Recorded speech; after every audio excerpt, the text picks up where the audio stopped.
Govinda Dave, you're the man for the initial kirtan today.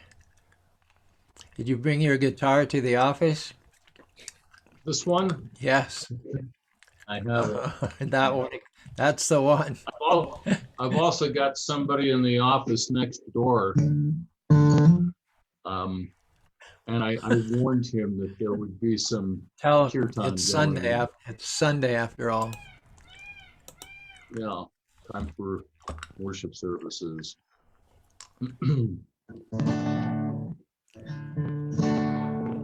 Namo Vishnu Padaya Krishna Prastaya Bhutale Srimati Bhakti Vedanta Swami Niti Namine Namo Vishnu Padaya Krishna Prastaya Bhutale Srimati Bhakti Vedanta Swami Niti Namine Shri Krishna Chaitanya Prabhu Nityananda Shri Advaita Gadadhar Shri Vasati Gaura Bhattavrinda Jai Shri Krishna Chaitanya Prabhu Nityananda Shri Advaita Gadadhar Shri Vasati Gaura Bhattavrinda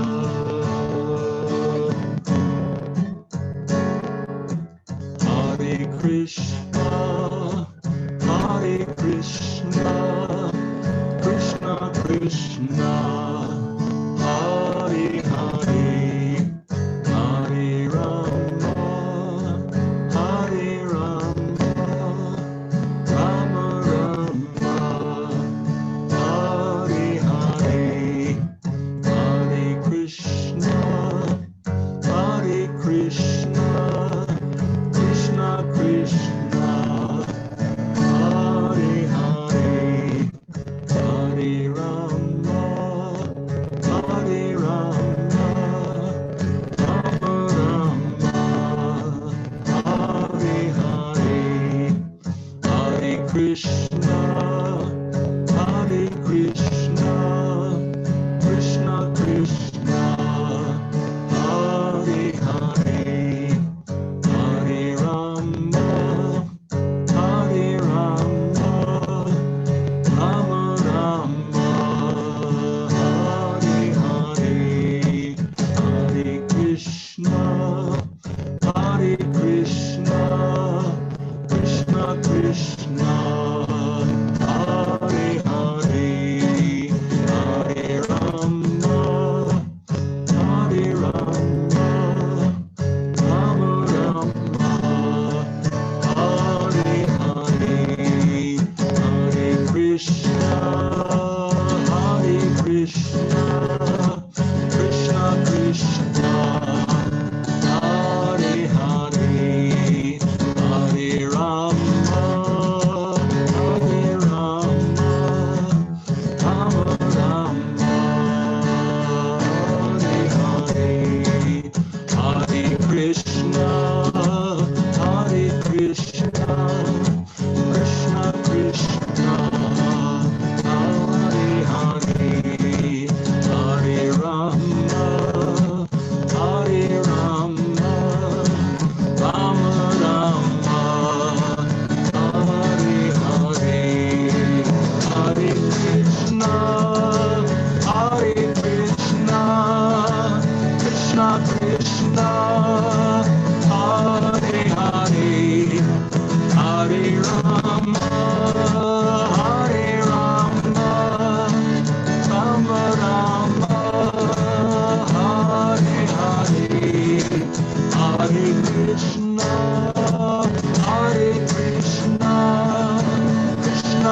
Krishna, Hare Hare, Hare Rama, Hare Rama, Rama Rama, Hare Hare, Hare Krishna, Hare Krishna, Krishna Krishna, Hare Hare, Hare Rama, Hare Rama, Rama Rama, Hare Hare, Hare Krishna, Hare Krishna, Krishna Krishna, Hare Hare, Hare Rama, Hare Rama, Rama Rama, Hare Hare,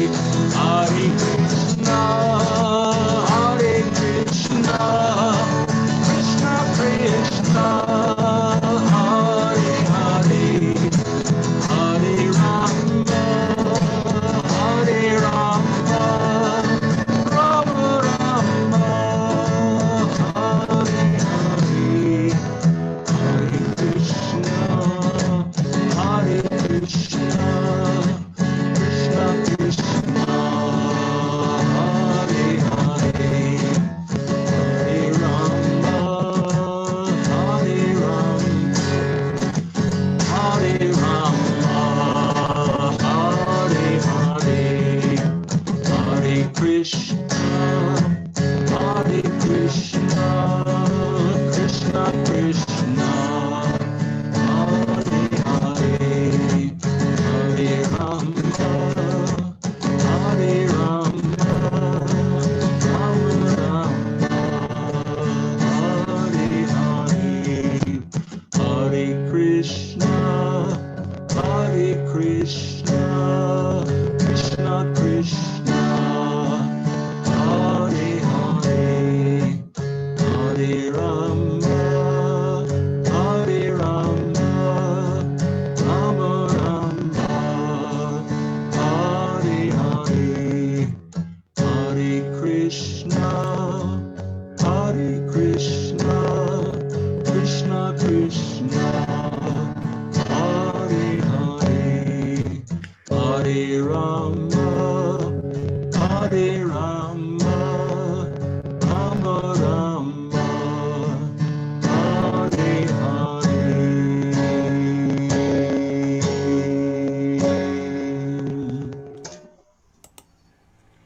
Very bold.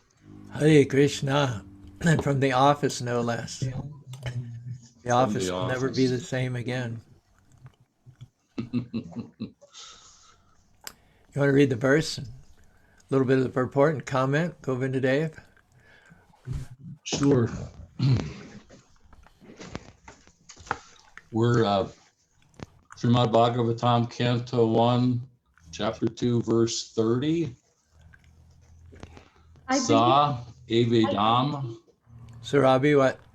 I believe it's text 20, not 30. It would be It's 30. It's 30. We did the 29 last week. Oh, okay. Sorry about Okay. that. Canto 1st, Chapter 2nd, text number 30. Sa evedam sasarjagre Bhagavan Atma Mayaya Sad Asad Upaya Kaso Guna Mayaguno Vibhu. Translation and purport by His Divine Grace A.C. Bhaktivedanta Swami Prabhupada. In the beginning of the material creation, the Absolute Lord, in His transcendental position, created the energies of cause and effect by His own internal energy. Purport. The position of the Lord is always transcendental because the causal and effectual energies required for the creation of the material world were also created by Him. He is therefore unaffected by the qualities of the material modes. His existence, form, activities, and paraphernalia all existed before the material creation. He is all spiritual and has nothing to do with the qualities of the material world, which are qualitatively distinct from the spiritual qualities of the Lord. Comments? There's a lot to think about there. The thing that struck me was that right in the verse itself, the Lord in his transcendental position created the energies of cause and effect. And so the whole principle of cause and effect just seems to be so fundamental to reality itself. A cause takes place and then there's an effect. But that is something that was actually created by the Lord. So if that's a creation for the material world, the principle of causation, which again seems to be inherent in reality, then what is the spiritual world like? I mean, I'm just speculating here. It does cause me to question what existence would be like if it were somehow unshackled from the cause and effect that seems to be so inherent in the nature of reality. The Lord is not part of this material world. He exists above it and beyond it. He's not affected by it, and yet he is through and through it. It's got my mind spinning. I'll look to others for greater enlightenment. Let me throw this out there. We often hear about the causeless descent of the Lord, the causeless mercy of the Lord. What does that mean?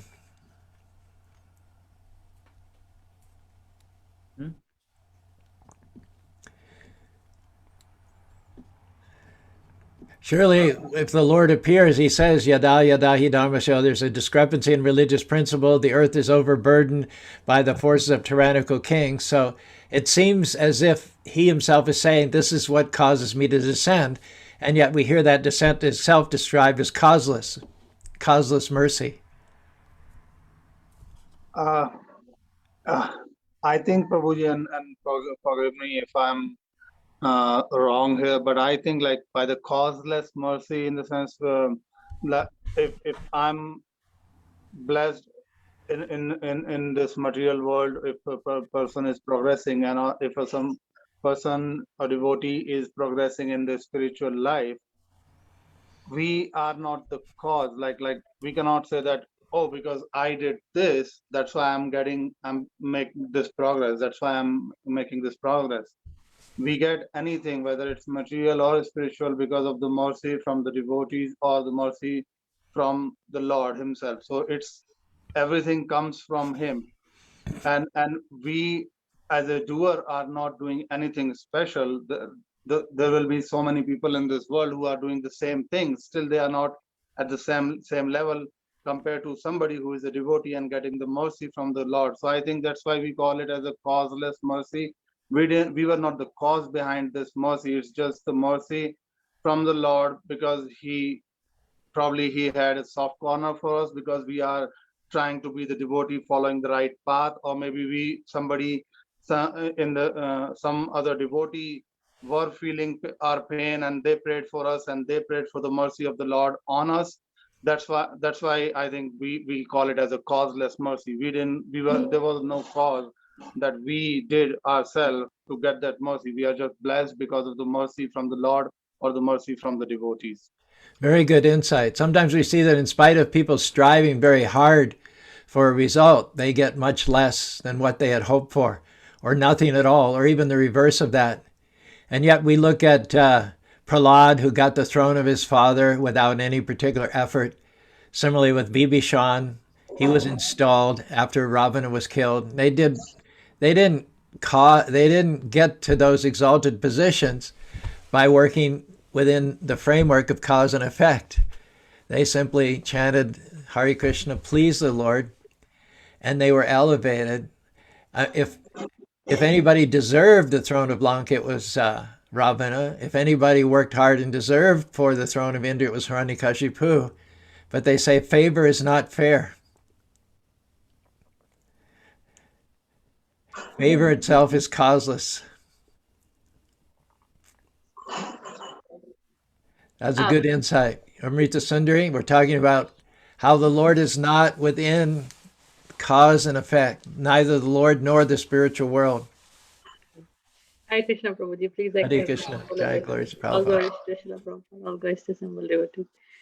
Yeah, I just remembered, I was reading Ramcharitamanas, and one verse says, what Ravan got after sacrificing his 10 heads to Lord Shiva, Lord Ram gave it to Vibhishan, and that too hesitatingly. He just handed it over to him as if he's giving him a small thing. It's so sweet. Antavantu phalam te shantabhavite deva deva yajanti yadmagayakara. Says the fruits of the materialists who foam at the mouth and commit sins, they dream, they obsess with a certain position of influence and favor, not favor, influence. It says it's hard to achieve and it's short-lived. On the other hand, the favor that the devotees get from the Lord is not very difficult to achieve, and it's eternal.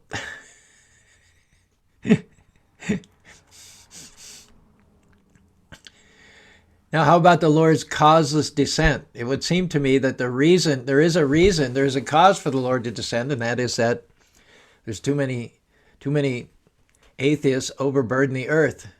So how then can we see the Lord's descent as causeless? We should hear from Laksh. He focused on his name, which means target or Laksh, and he recited, or he he practiced that verse. One verse. So we must hear from Laksh. Do I go?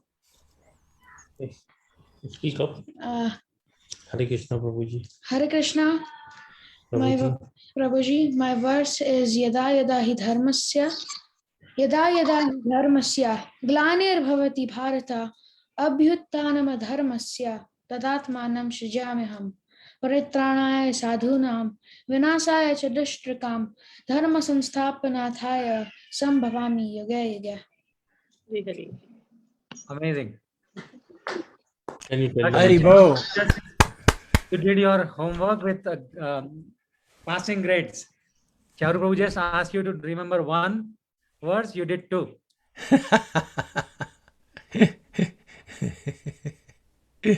Not only that, but it was exactly to the point that we're discussing. Yes. Can you tell the meaning of this? The meaning is whenever dharma declines and a dharma appears, he himself comes to the world. He manifests from Yog Yoga to protect the pious and to destroy the wicked, and then to stable dharma. Excellent, excellent. The causeless aspect of it is that the Lord is not threatened. The disturbances caused by the demoniac and the atheistic and the despotic, it doesn't threaten the Lord because his position is not attained by effort. Neither does he have anything to do with this material world. Mayatidam idam sarvam jagat abhyakta murtina. He supports it, he pervades it, he maintains it in his unmanifested form. The material world itself rests upon him. But just like air supports the cloud, and yet air has nothing to do with the cloud. Air is a separate element from the cloud. So although Krishna enters into, maintains, pervades, and supports the entire material creation, he maintains separateness like the air and the cloud. If there's a storm and the clouds are dark and rumbling and there's wind and rain, that doesn't really affect the air. The air is still, it's not compromised by anything that happens with the cloud. And so Krishna is not affected in his transcendent position nor in the spiritual world by either the good or the bad of this material world. He's not feeling giddy and euphoric when there's a lot of devotees. He's not feeling down and depressed when there's a lot of demons. He's always in the transcendental position, unaffected by anything that goes on in this material world. And so when he descends, his descent is not caused by any fear or insecurity on his part. He has no need to come down and defend himself or his position. He does it when there's a conjunction of certain circumstances which threaten his devotees, but he doesn't act prompted by the same motives, the same fears and doubts and insecurities that motivate us. That's a few reasons why his descent, although it is precipitated by certain conditions on earth, it's not, nothing the Lord does is actually caused by anything that we do. And that's why when we serve the Lord, we do arti, we chant japa, we offer a prasadam. We may do that for years and years and years and years. But at no point are we causing the Lord to show favor upon us.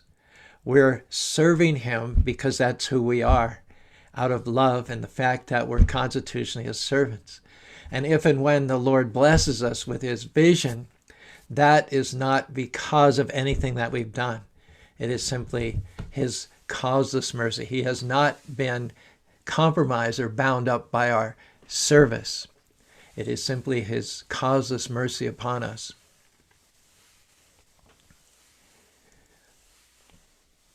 Let me ask you all a question, see how you variously respond to it. Surabi, I'll put you on the spot here.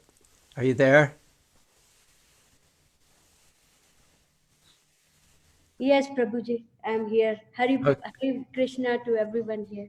Okay, have you given any thought, or has anybody ever asked you this question? Why is Krishna blue? That simply reminds me the question Krishna asked to Yashoda, why I am so blue and Radha is so fair.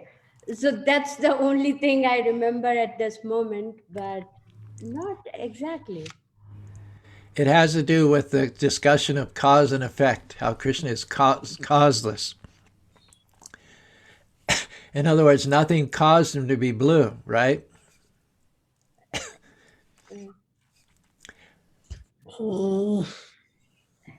It might be that Krishna drank. No, we're not going there. Sure. Okay. We're not going to folk stories and movie things. We're going to draw from Srimad Bhagavatam. So Krishna is blue because he wanted to be blue. Yes. Okay, so that's pretty straightforward. Can you explain that, Kapil? As we are talking about the cause and effect, see, the problem right now that we all are facing, and most of the people are on the same boat, that we try to analyze too much to the extent that it takes you and it makes you paralyzed. And I remember one of the lectures from Prabhupada, and it was a setting of a lot of Prabhupada disciples. There were people from media, and someone asked a question that who is God? Similar to the question that we are discussing right now. And a lot of people, they quoted everything possible from scriptures and outside scriptures to describe who God is. And then Prabhupada looked at a 6-year-old or an 8-year-old. Her name was Lali. And Prabhupada said, Lali, who is God? And she said, Krishna. And I think that is my answer to your question, because Krishna wanted to be blue. There's no cause other than that. And I don't have the explanation for that, other than that. What about that fellow sitting beside you there, Ishan? What do you think? Yeah, I agree. I agree with what Govinda Dev Prabhu was saying, that it's so like beyond our mental capacity to understand that like it's possible to not have a cause for something. Like ever since like like everything we've taught at school, right? It's like X happened, like whether it's a history lesson or math or something else, it's just like something happened and that's why we have this formula today, or that's why we have this device or this technology today. And so we don't know, like, or we've never kind of, I just don't think it's physically possible for us to understand that it is that, like, there has been things for which there was no cause, for which there was no reason behind it. It was just there. So Because Vishnu is blue. People say if So we are God trying to created every... Yeah, go ahead. Sorry, Prabhu. I'm just saying that we are trying to identify the cause for someone who is the cause of all causes.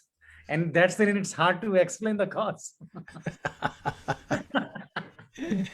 The cause is the cause of all causes. Sarva karana karanam. बोलो. That means who causes everything, but who himself is not caused. Laksha, you have some thoughts on this? Because Vishnu is blue? Which one came first? Vishnu.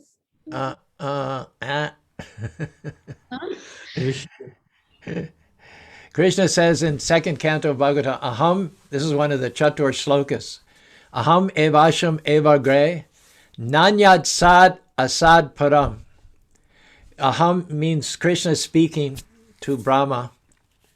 And then he says, Nanyad sad, sad asad is basically cause and effect. He said, before there was cause and effect, before there was sad asad, he says, Nanyat, aham.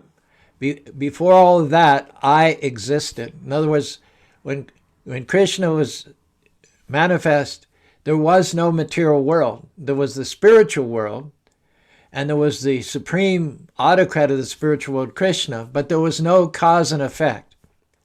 Then Krishna went ahead and he put the sun in the sky, the moon. He created the demigods for universal management.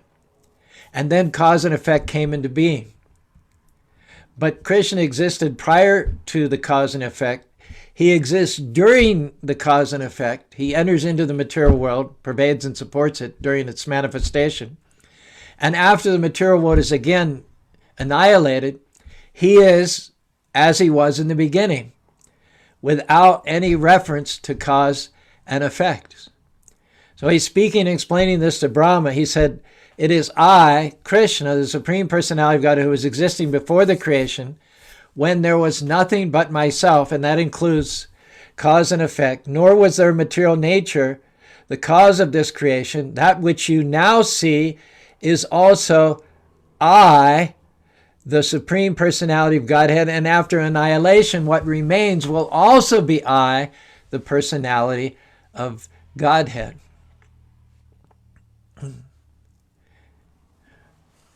So Prabhupada says, Krishna is speaking to Brahma, and he's saying, I existed before, I maintain the creation, and I maintain it after annihilation.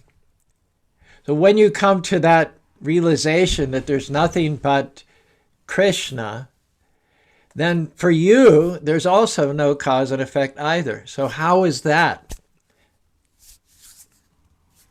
So for this question, Prabhuji, Kapil Bhaiya answered perfectly. Like, yeah, there is no cause. Krishna wanted to be blue, and that's why he is blue. And some things are just fundamental. Like, we cannot see air, but does it mean there is no air? No, there is air. Otherwise, we cannot live. So it's that fundamental.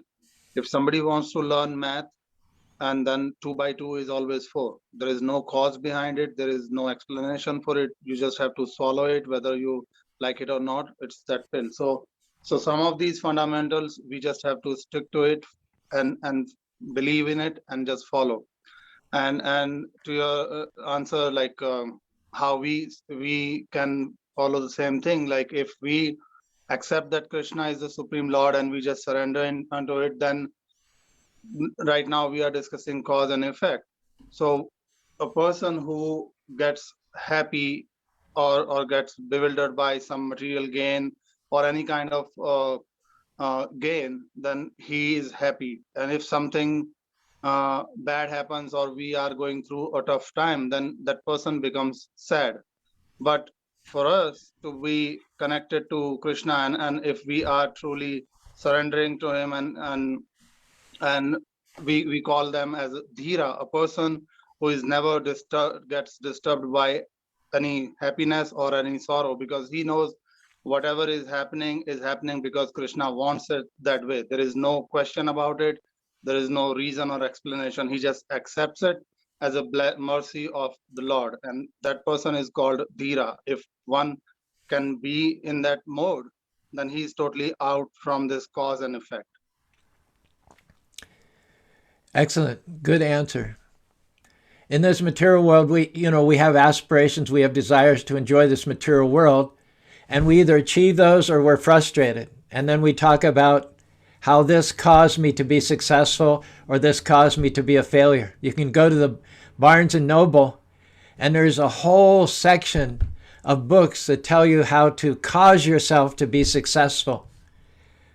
And yet, even if you follow everything that's in all of those books, it's still not guaranteed that you'll be successful. There may enter in unforeseen causes that have to do with your karma, with your fate, with the time, with material nature, which can, in spite of your doing everything to cause success, you meet with failure.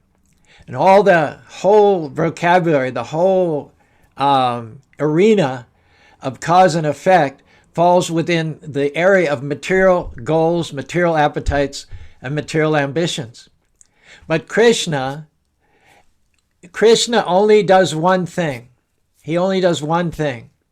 He only tries to do good to us. That's all. Something happens to us, which is like the sick patient wants to eat chocolate, but the doctor knows that eating chocolate makes him sick. So he restricts the patient. He takes away the chocolate. And then the patient says, "Oh, you've caused me to be unhappy." But the reason the physician take away the chocolate is for the good of the patient so that he can become restored to healthiness and happiness. But the patient says, "You caused me to be unhappy." So Krishna doesn't act according to cause and effect. He's not the cause of our success, nor is he the cause of our failure.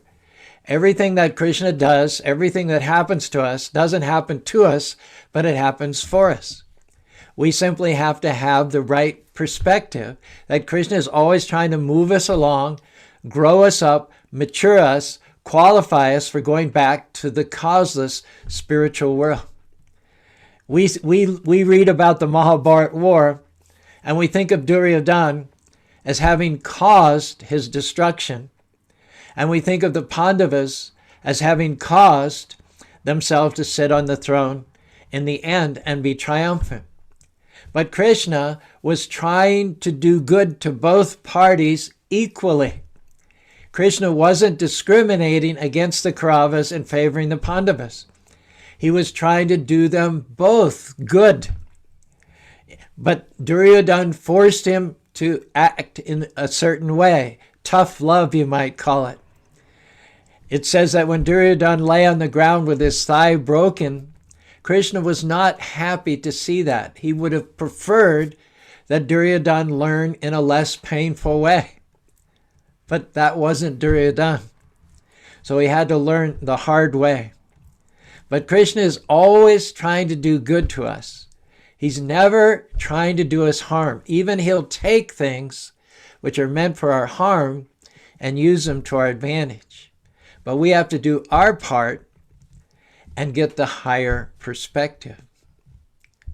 Actually, in the end result, if we see ourselves as part of the spiritual world, as sons and daughters of our Supreme Father, and we engage in devotional service, the perennial activity of the soul, then there's no cause and effect for us either.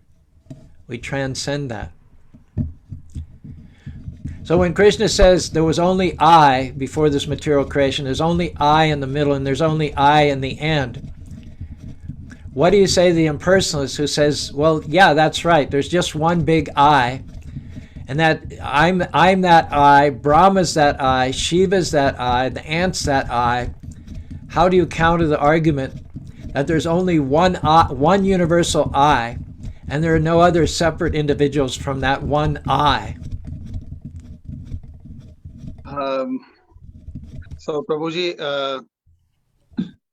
maybe I'll I'll wait and let others have the say on this one first. Tat Tvam Asi. Tat Tvam Asi means you are also God. I am also God. I have heard, Prabhuji, like some of the philosophy when they say Aham Brahma Asmi, that I am also Brahma, and some say Shivoham, I am Shiva, and some say something else, some similar thing. So the basic philosophy which is common in those sampradayas is that we are suffering in this material world just because of this material body. And once we die, we give up this body, then our soul is going to go back and connect to the Supreme Soul, whether they consider Brahma or Shiva or any other god or demigod as that Supreme, or just light. They say we just merge back into that light and we become that whatever their belief is, whether it's light or the demigod. But for me, that's I don't know like how I can put it in the nice words. I want to wrap it like in a candy sugar, but to me the fact is it's not true. It's how can I or any person be Brahma or Shiva or a supreme soul? If I was that soul, then why am I here? Why I had to descend into this material world? And second thing, if I as a person, or let's say if we have two different people in this material world, one who is doing intoxication, gambling, who is a woman goer, eating meat, doing all sorts of silly things in this material world, and he still dies and becomes Brahma or goes back to the supreme soul and at the same position, and one who was uh, living a spiritual life, no meat eating, or not harming anybody else, not hurting others, following the spiritual path, following the regulative principles, and that soul or that person also goes to the same level, becoming Brahma. It's not possible. I mean, even if we keep spiritual knowledge aside and talk in terms of a basic layman term, how can two people, one who is doing all sorts of silly things and one who is doing good things, can be at an equal position? So for me, that philosophy, I just can't digest. I can never accept that kind of philosophy.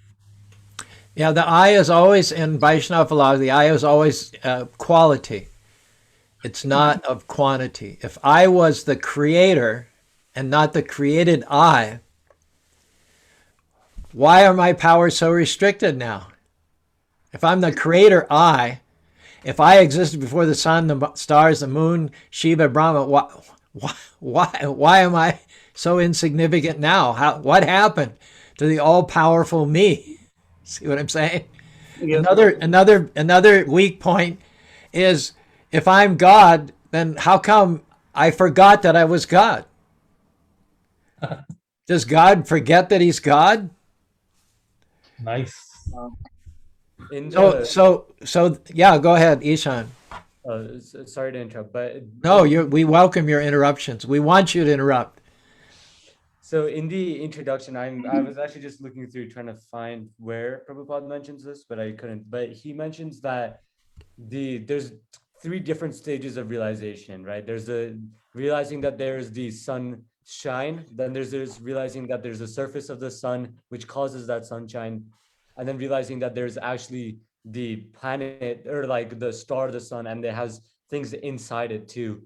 And so the realization, the point of which, like, oh, look, we're all just like rays of sunshine. They're just realizing that, okay, there's light, but you don't know where that light comes from. So obviously everyone is a part and parcel of Krishna, which means all of us have, limited quantities of Satchitananda, which is a soul, right? So we have those kind of qualities, but not at the level that Krishna does, because we're just part and parcel of him.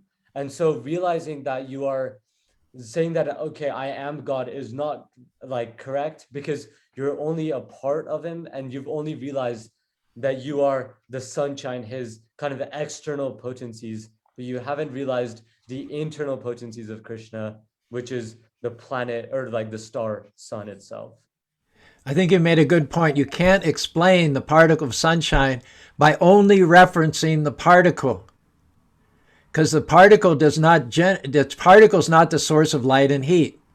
So if you only reference the particle, you can't understand the particle itself by referencing the particle. You can only understand the particle by referencing the surface of the globe from which the particle emanates and the sun god who basically predominates over the sun globe. You can't understand the particle I without referring to the sun god I. So in the same way, there is I, there's God I, and there's me I, and God is Satchidananda. He's full of knowledge, bliss, and eternity. I am also Satchidananda, knowledge, bliss, and eternity. But why am I not God? God's nature is Satchidananda, my nature is Satchidananda, so I must be God. Why am I not God?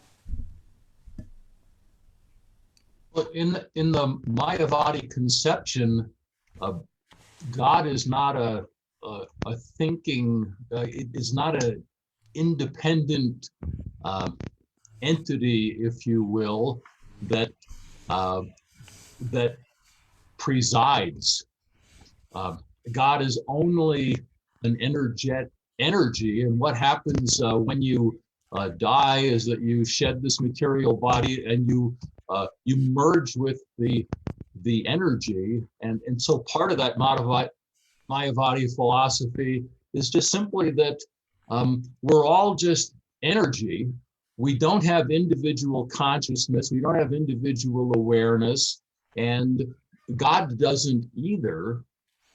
There's just ultimately energy. That's the ultimate truth, or at least that's my understanding. And where that is just so completely not palatable is that it contradicts the fundamental fact that we all know about our own existence, which is that I actually am. I don't know exactly what I am, but you know that you exist as someone who is, I think I understand now, separate from this body, but that you actually do exist. And the Mayavadi philosophy, as Prabhupada would say, is nonsense, because the whole conception of it is that there are no individual entities with individual viewpoints.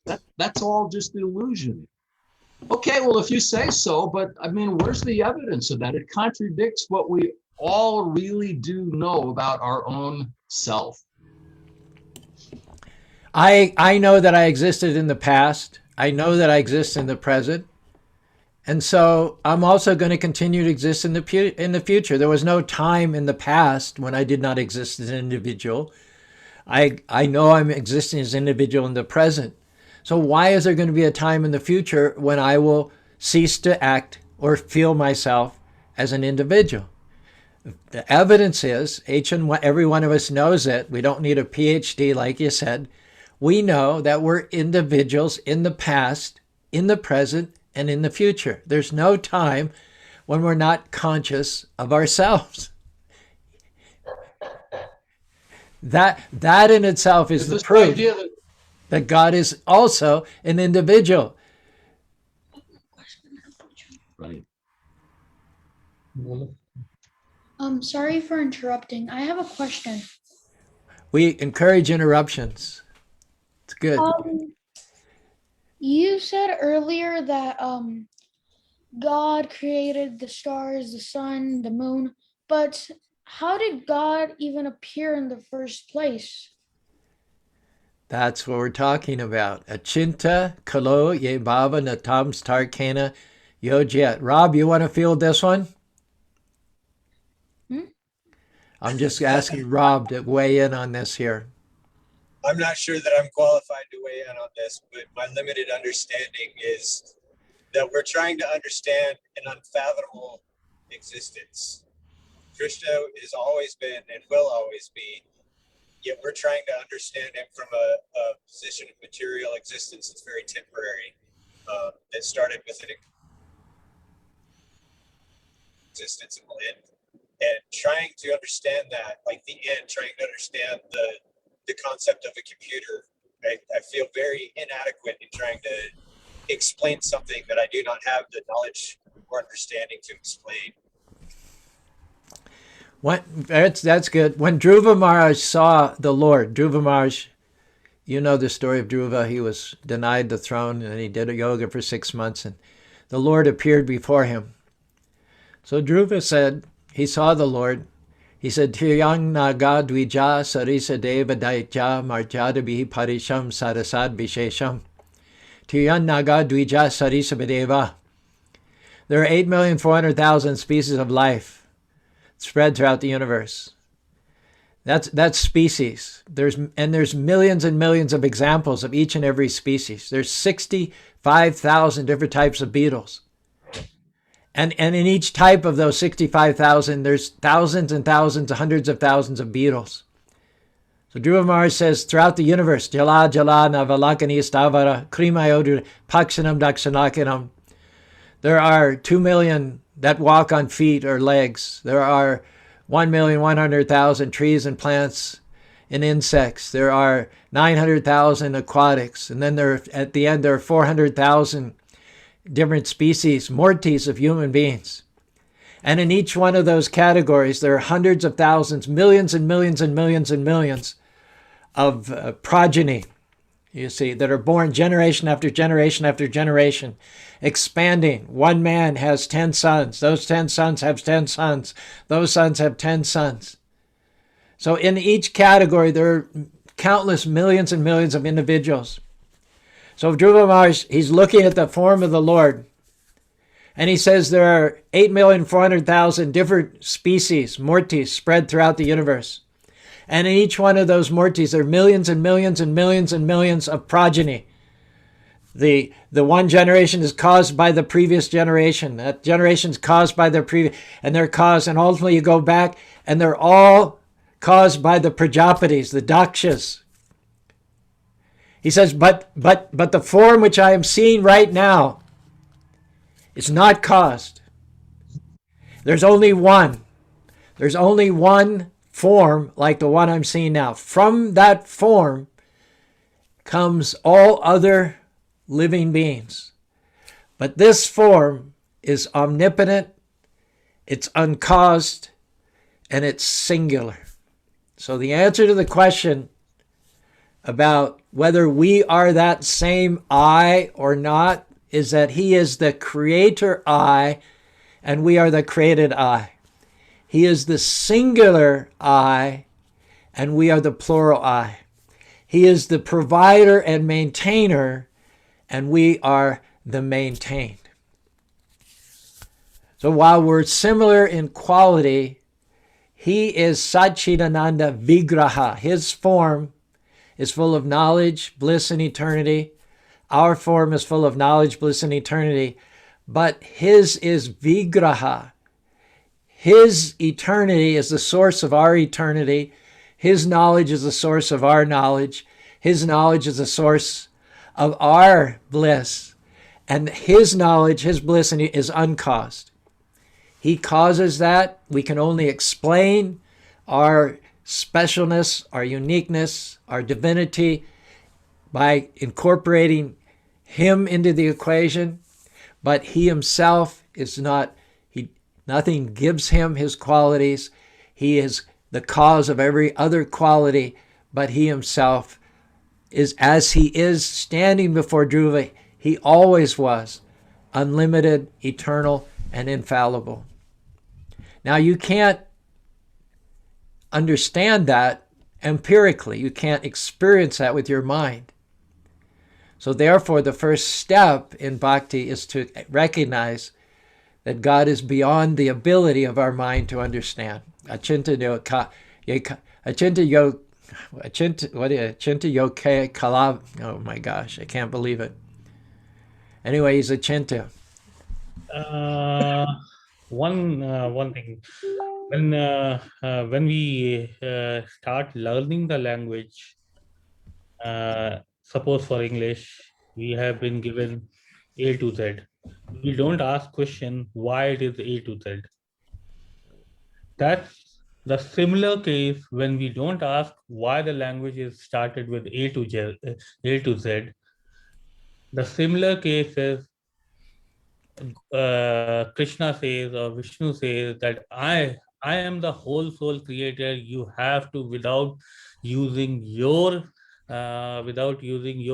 expertise or without using your mind, just give it to me, just surrender to me. And after surrendering, after we are totally surrendered to him, we get the information about what is right or wrong. Or if we are not surrendering, why we are doing the things in the language, we, at the first place, we don't ask what is A to Z.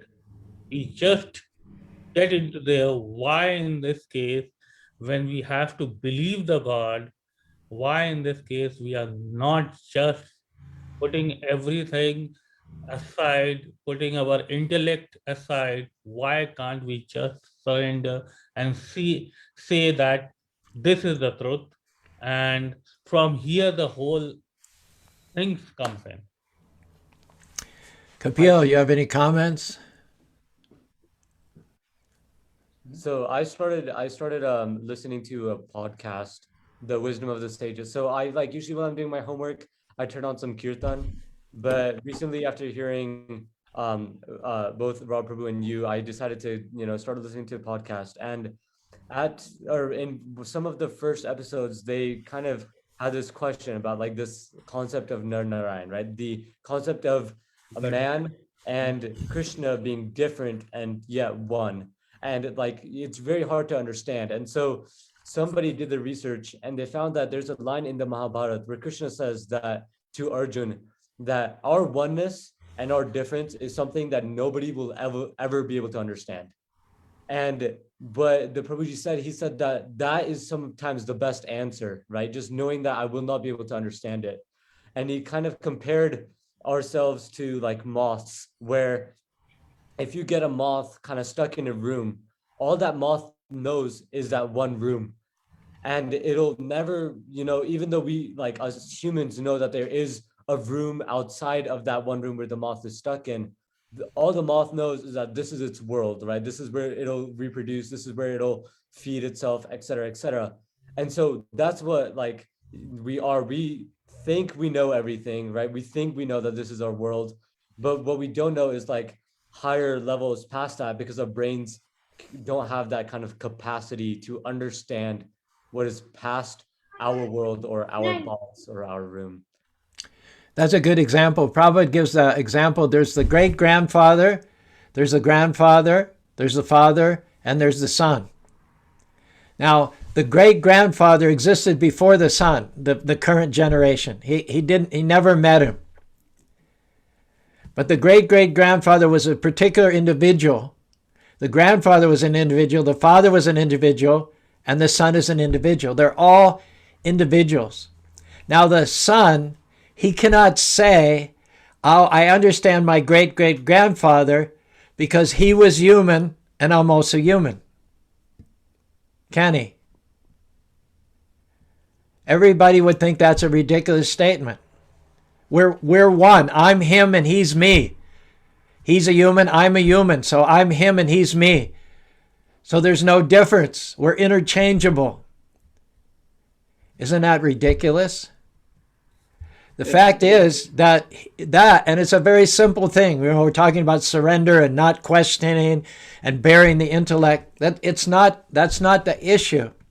The issue is not bearing our intellect. The issue is not wasting time trying to find out something that we're just not equipped to find out. And if you say, okay, the problem's solved, my great-great-grandfather's human, I'm human, so now I'm the same as him, he's the same as me, the problem's solved. It's not solved at all. That's ridiculous.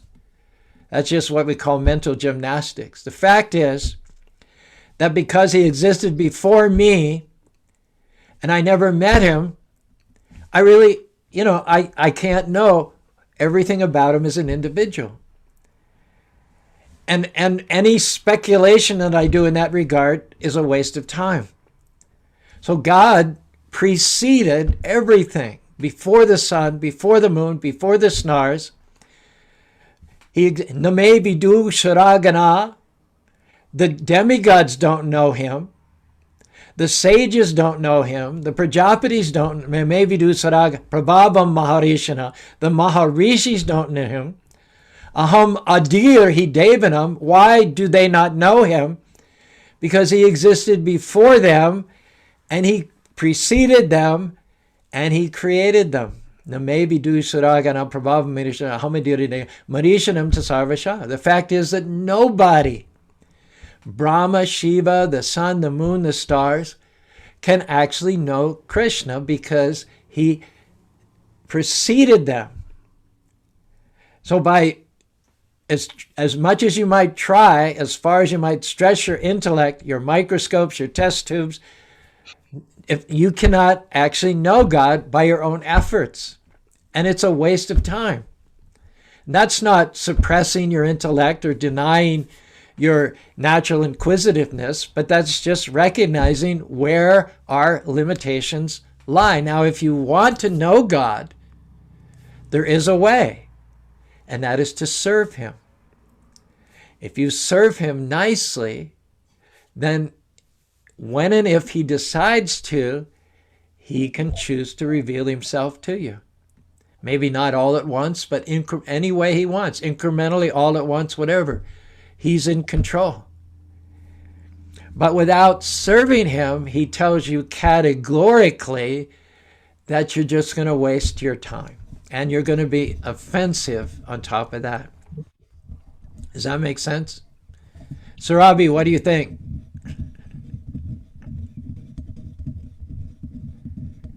She has left. I think she had some work. Okay.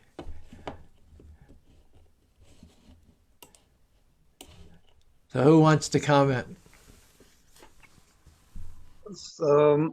Prabhuji, like very well explained by everyone in the call. You also explained it so nicely. And Ishan brought a very good analogy of the moth and explained it. So if I comment, what I understand is that if bhakti, as we say, it's very simple, but it's not so easy, because we are the ones who make it so complex and so difficult, because we start using our intellect and start questioning things.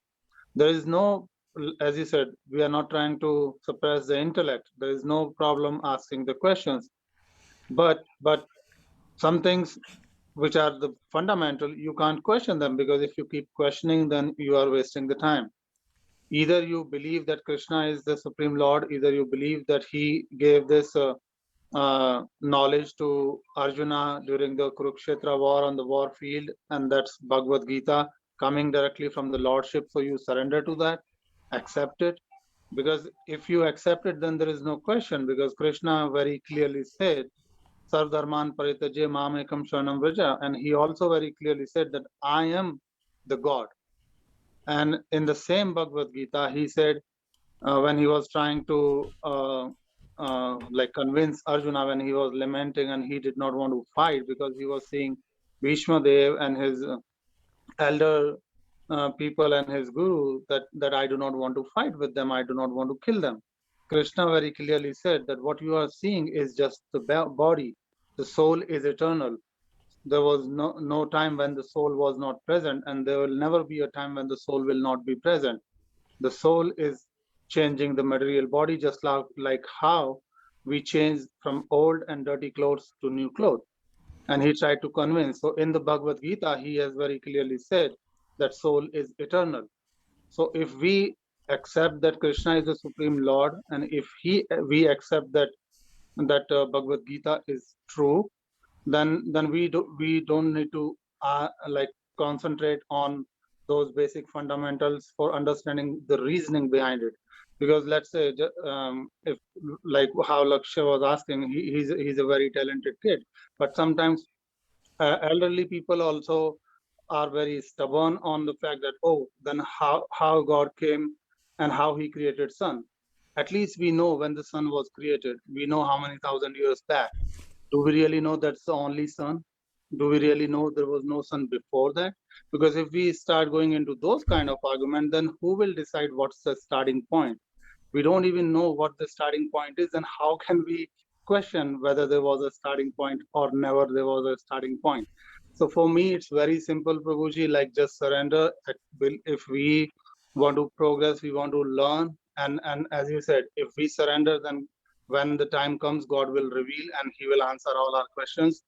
So I do ask questions to understand the scripture, but I do not want like try to ask question whether this scripture is true or not. So there is a difference, and I think that difference will help us progress in bhakti, and eventually we'll one day be able to understand. But I just accept the fundamentals and go with that.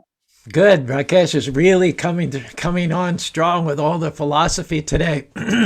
This is probably one of the more philosophical sessions we've ever had, and certainly love the way that Rakesh contributes there. We love Ajay and Lakshai's playing the devil's advocate there too. It spurs us on to more and more depths of realization.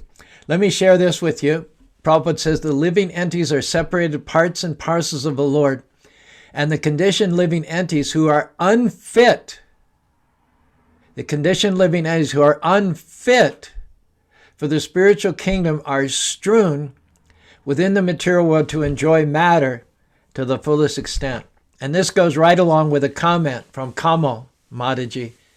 She says, I think one reason is because we want to be the controller and don't want to surrender easily.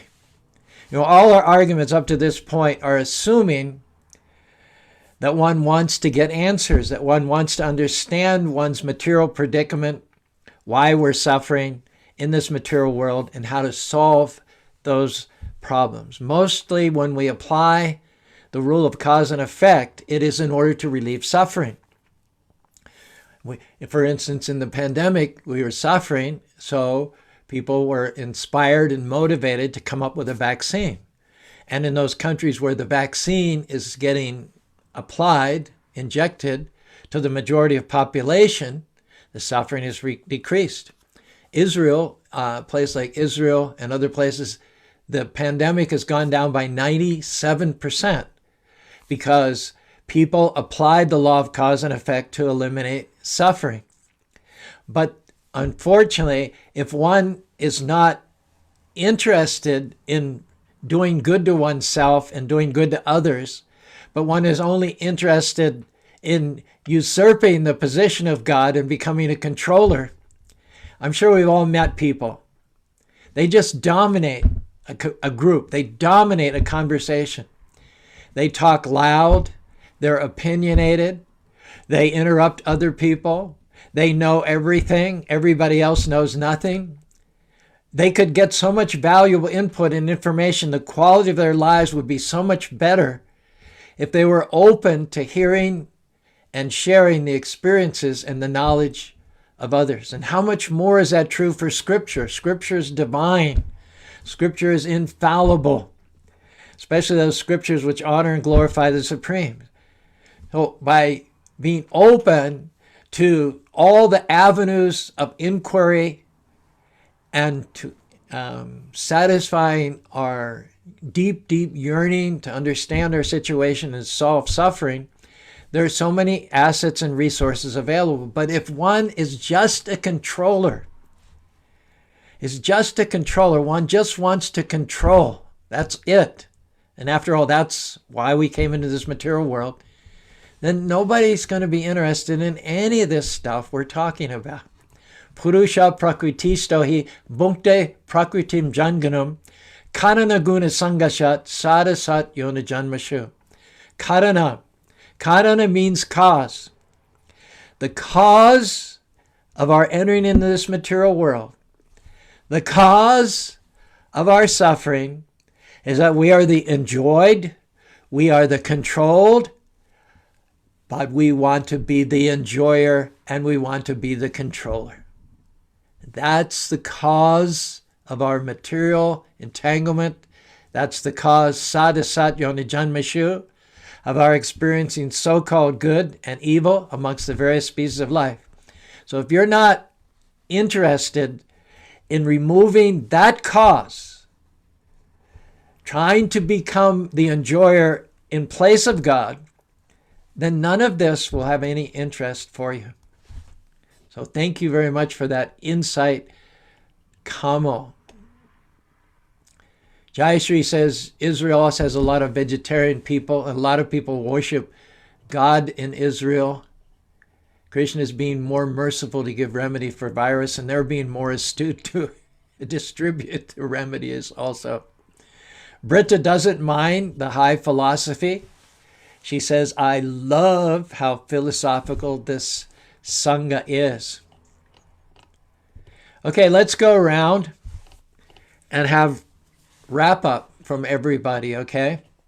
Let's start with Ajay and Lakshai. Everybody just give 25 words or so, wrap up, and we'll go around. And then we've got Anushri. Is she still with us? She's been quiet. Anushri, we'll end up with Anushri's wrap up, and then she's going to give the kirtan. So just briefly and succinctly, wrap up what your takeaway is today. Lakshai and Ajay, starting with you guys. So, what I have learned is that surrender to God and let Him decide what is good for us. If you want to use your brains, if you want to have the intellect, that in not in this place, not at the place where we are talking, we are surrendering to God. In all other things, we can use our intellect, but not when when we are basically surrendering to God. If we don't have any answers to the question regarding the God, regarding the Krishna, then the only thing is surrender to Him. Say to Him, what I generally do is, if I have no control on the situations, I just go sit in front of Him. Krishna, you take care of it. I am not going to, I have no control on this. You just control this. You take care of it. I have no control. I just came to you to surrender myself. Lakshai, what's your take on this? Thank you, Ajay. What I learned today is what my dad said, to surrender to God. He will take care of us even when situations are hard. Thank you, my man. Govinda Dave, are you still there? I am here. Something that you said early on in this discussion, Caru, is that Krishna, there is no cause and effect ultimately, but Krishna is benevolent. He's our well-wisher. He wants the best for us.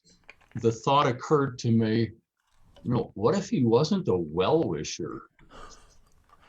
What kind of existence would we be in?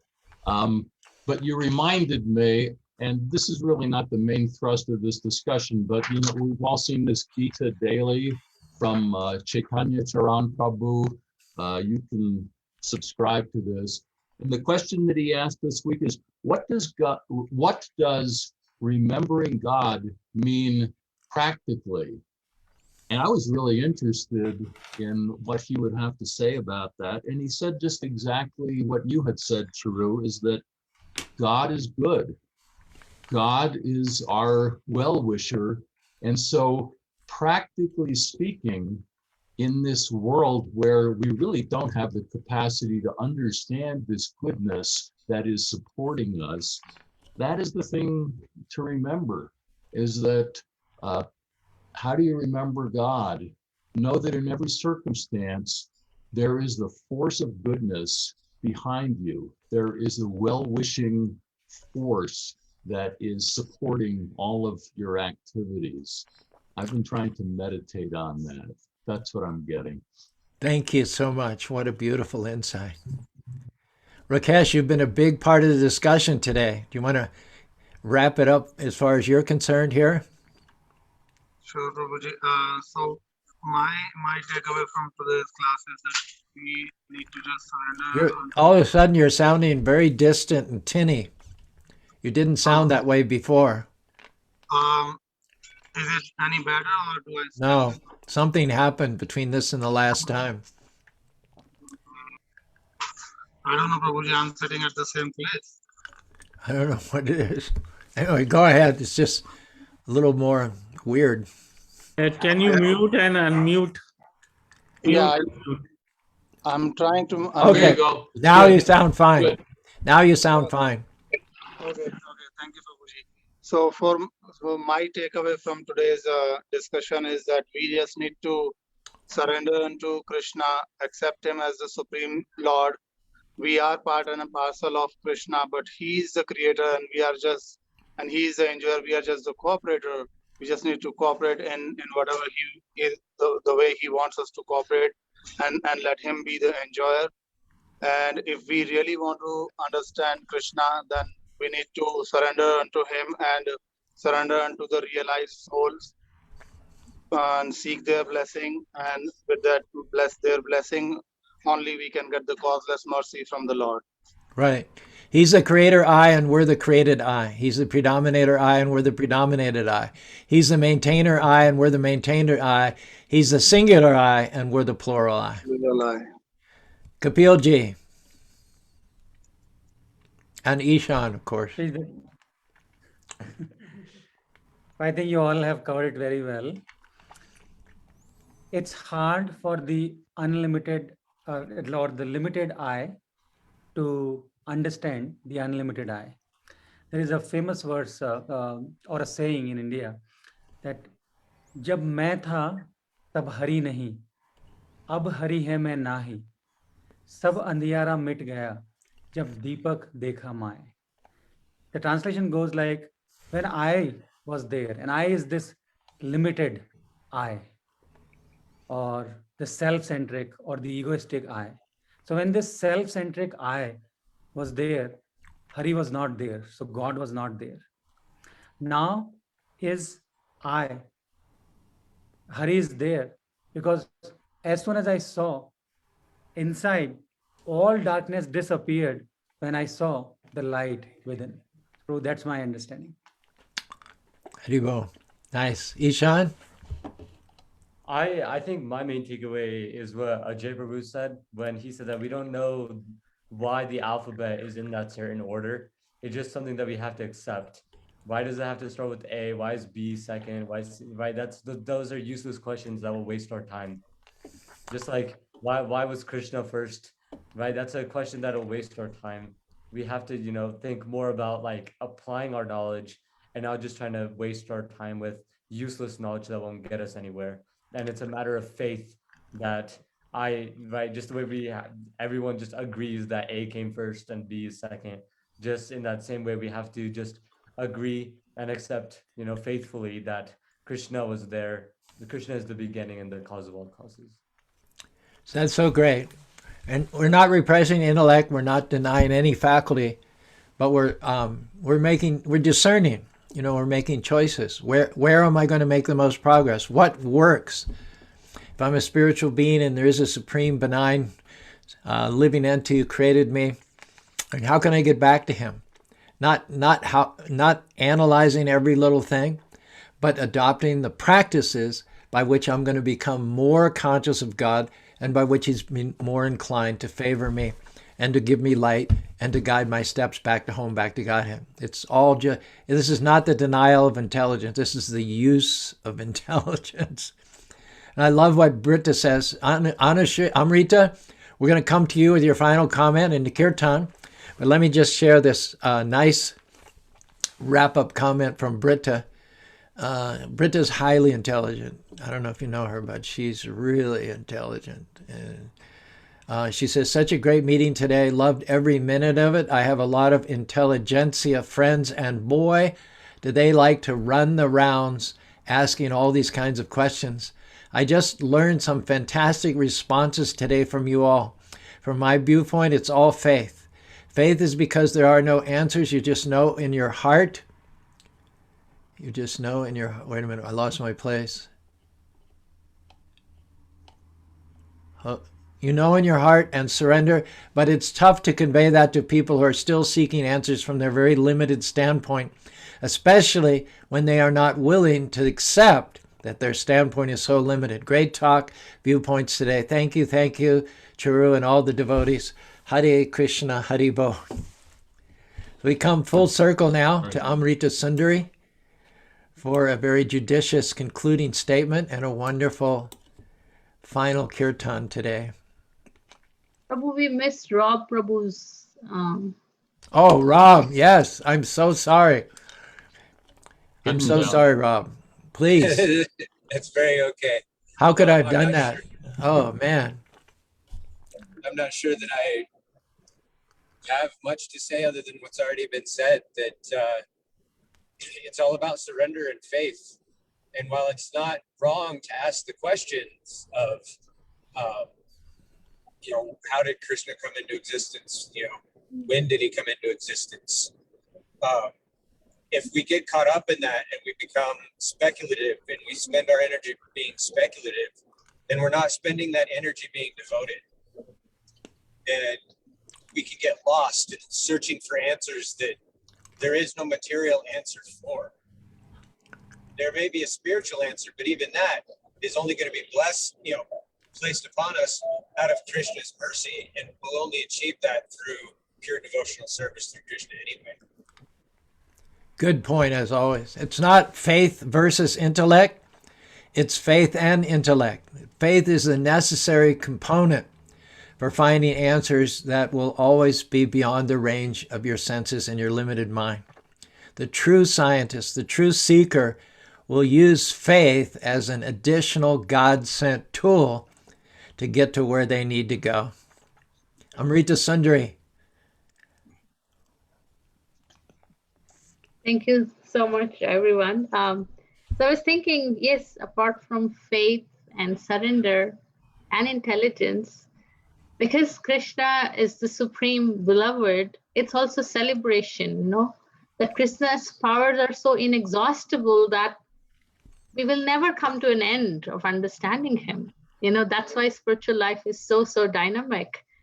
And there is no boredom in the spiritual world, because every day the devotees come across new qualities of Krishna. And similarly, Krishna is fascinated by the expression of the love of the devotees in different ways. It's actually, it's going to be endless, I feel.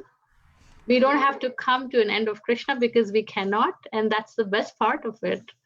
So we can celebrate that. Like just Kunti Maharani says, it's very bewildering that you descend among aquatics, animals, you work even though you're inactive. But what is most bewildering to me is, why were you crying when Mother Yashoda bound you? And she's not dejected. She's not disappointed that she cannot understand. She's celebrating that bewilderment, that Krishna, it's hard to understand you, but I'm happy glorifying you, even though I don't understand you. And I think that takes a lot of maturity to come to that stage that Krishna, your glories are inexhaustible, to honestly accept that and, be happy with that, Yeah. Wow, that is the best concluding comment that anybody could have ever made. Wow. That's just so wonderful a note to end everything. Thank you, Amrita Sundari. Now, can you sing some of Krishna's glories to finish us up here today? Yes.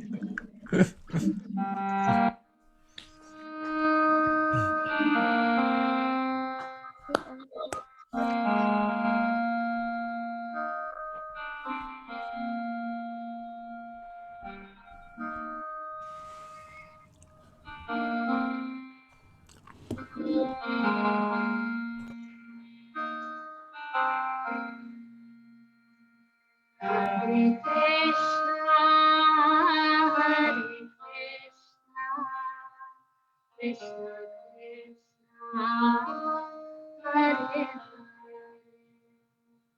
Hare Rama, Rama Rama, Hare Hare.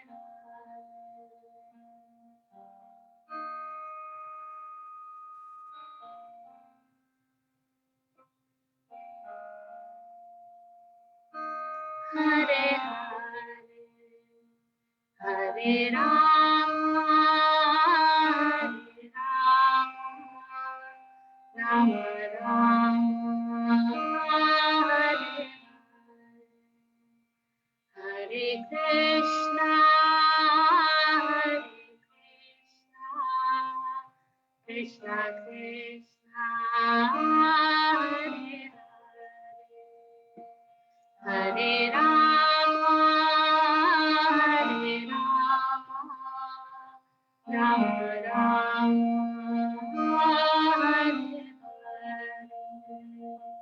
Hare Krishna, Krishna Krishna, Hare Hare Rama,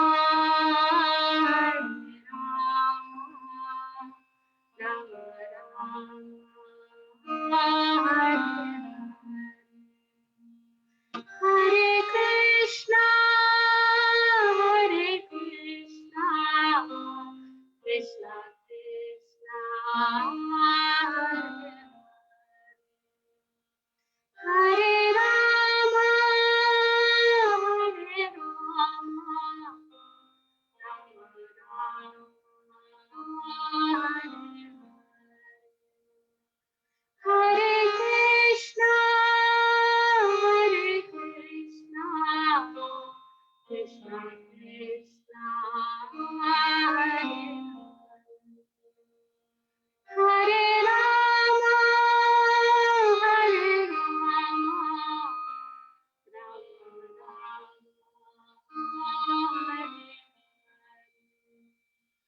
Hare Krishna,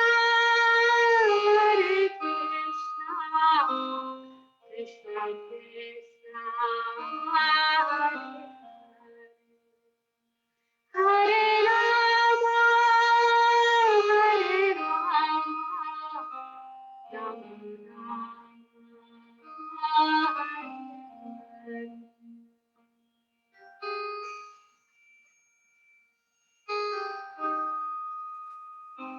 Krishna Krishna, Hare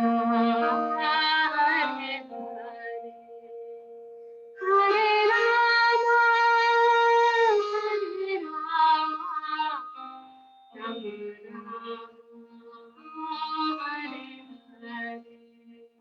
Hare Krishna, Krishna Krishna, Hare Hare Rama, Rama Rama, Hare Krishna, Krishna Krishna, Hare Rama, Rama Rama, Hare Krishna, Krishna Krishna, Hare Rama, Rama Rama, Hare Krishna, Krishna Krishna, Hare Hare Rama, Rama Rama, Hare Krishna, Krishna Krishna, Hare Rama, Rama Rama,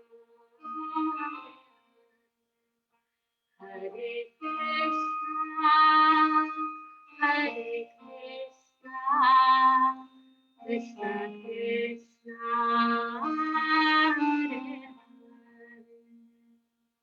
Hare Rama,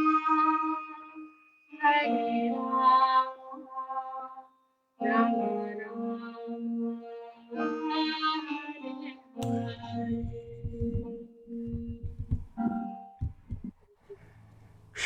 Thank you, Amrita Sundari. Such a heavenly kirtan. Beautiful, beautiful kirtan. Thank you. Thank, Hare Krishna, Mataji. Hare Krishna. Thank you, Govinda Dev, for the beginning kirtan, which was also very sweet and powerful. Thank you, Ajay and Lakshai, for joining us. Thank you, Kapil and Ishan, Rakesh and Subi, Rob, Sarabi earlier. And on Facebook, we had those hitting the like or the heart button, Sundari Priya, James Alm, which I think is Kavi Chandra Swami, I'm not sure. Britta from Ogden, thank you. Jayashri Radhe from Florida. Anu Tyler Morris. Xavier Luciano Rodriguez Zuazo. Bhakta Cody. Anjali, and Onkar Josie. Thank you all for your likes and your comments as well. That about does it for today. Probably a more, and Chris Dagood, Dagood, Chris, thank you very much for joining us. Now you have a time to end this show with a flurry of stars and likes, if you like. We'll end with a bang. This evening we'll be back with our program in Spanish Fork, Utah. Jai Krishna is giving the talk here in Spanish Fork, Utah. And I'm also going to be on a Zoom call with the Bergen County, New Jersey congregation headed up by Ramachandra. And we'll be back tomorrow, Monday, Tuesday, Wednesday, Motivational Monday, Transcendental Tuesday, and Wisdom Wednesday. Aside from what we offer, there are so many other great souls out there on Doom. Please take advantage of all the resources that are available. There's so many tools for going back to home, back to God. Please use them all. Make your life successful. Till we see each other again, please don't forget to chant Hare Krishna, Krishna Krishna, Hare Hare, Hare Rama, Rama, Rama, Hare Hare.